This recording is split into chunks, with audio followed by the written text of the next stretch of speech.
Rebeca vir para a sua apresentação. Fale, Diego.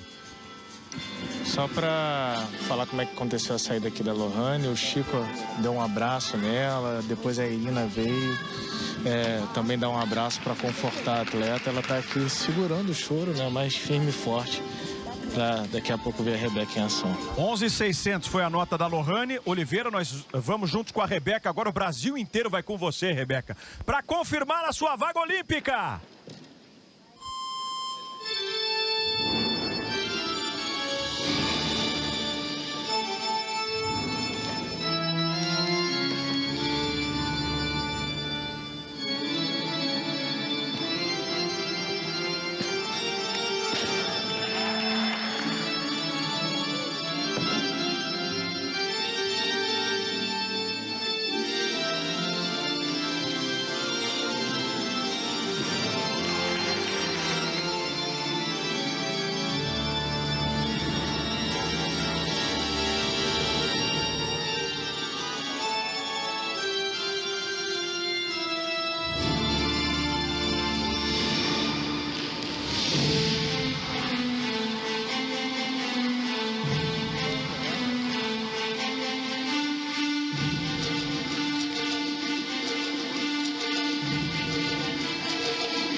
Demais, demais!